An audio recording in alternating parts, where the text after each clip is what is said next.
Hola a tothom, anem directes al gra. L'intercanvi de béns i serveis és l'autèntic motor de la nostra societat. I tant, però a vegades pot ser un camp de mines per als que comprem, oi? Avui desxifrarem un concepte absolutament fascinant del dret penal econòmic, l'entramat legal que s'ha dissenyat per protegir-nos de l'engany corporatiu.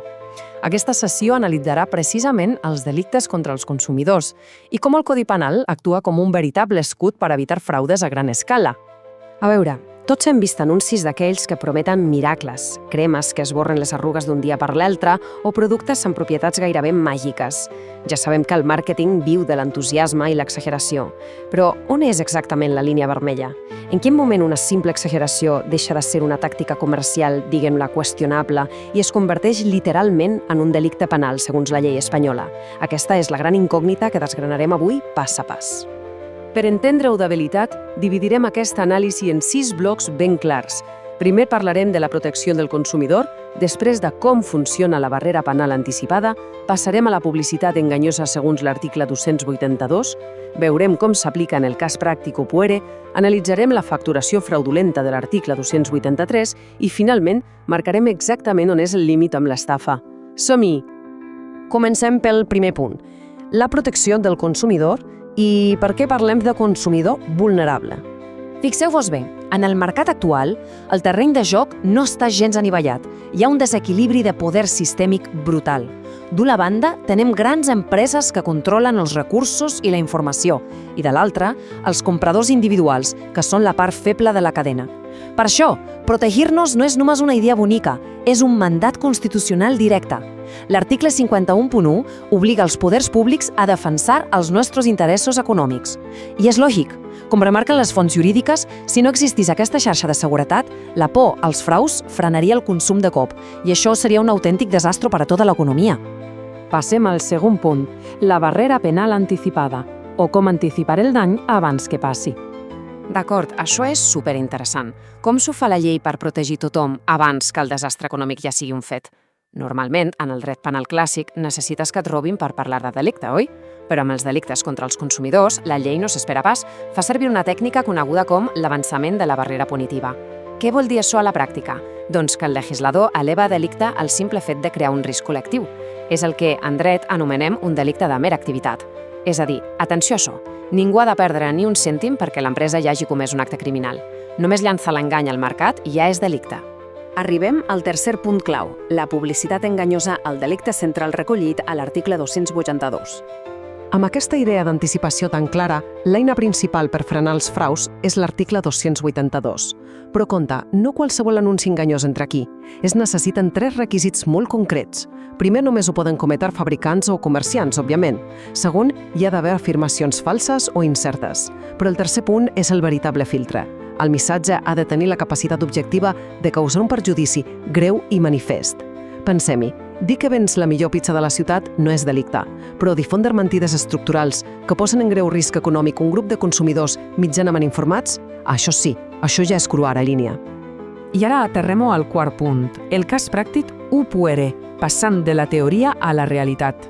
Posem-hi cara i ulls amb un cas brutal.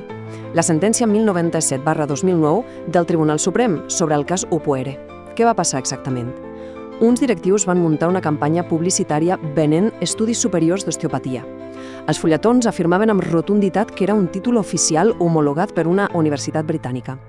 És clar, desenes d'alumnes ho van veure, es van matricular i van arribar a pagar més de 10.000 euros cadascun. Per sorpresa, anys més tard van descobrir la veritat. L'homologació requeria uns cursos extras caríssims a Londres, dels quals ningú els havia parlat mai. Això, amics meus, és un exemple de llibre de l'article 282. El delicte es va consumar exactament quan aquell anunci enganyós es va fer públic, creant el parany perfecte.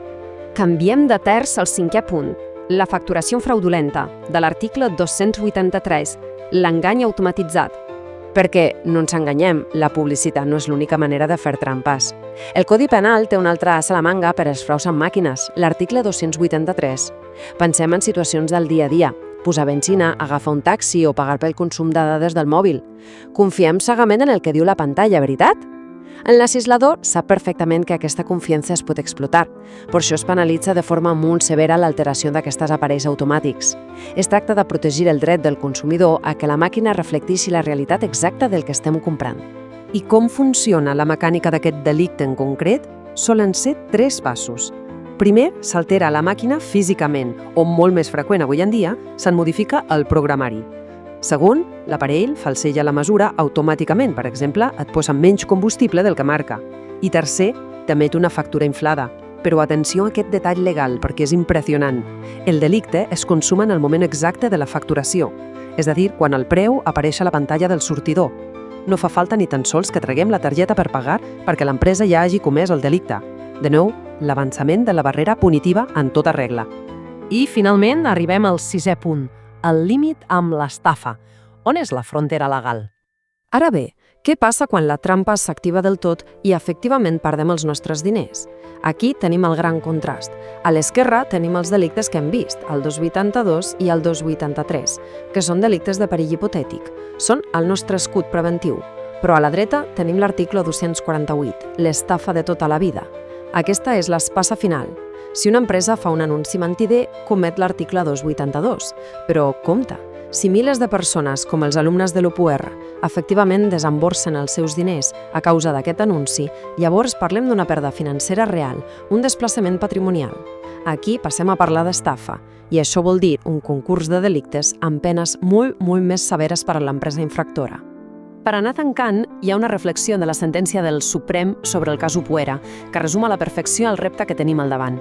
Diu que la línia divisòria entre la publicitat lícita, que només exagera qualitats, i la que, ras i curt, utilitza l'engany pur, és sempre molt tènua. I quanta raó tenen, els tribunals viuen en una corda fluixa permanent, han de permetre l'entusiasme del màrqueting i el joc del mercat lliure, però al mateix temps han de ser implacables contra els fraus greus que destrossen la bona fe. És un balanç extremadament delicat, sens dubte. I tot això ens porta a una pregunta enorme de cara al futur.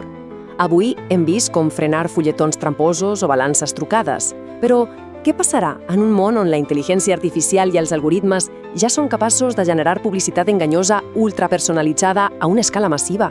Serà suficient l'arquitectura legal que tenim ara o ens caldrà una barrera penal completament nova per al món digital? Queda clar que el dret haurà de córrer molt per no quedar-se enrere. Ha estat un veritable plaer compartir aquest anàlisi sobre els delictes contra els consumidors. Confiem que ara veieu tot aquest entramat legal amb uns altres ulls. Ens retrobem a la propera sessió.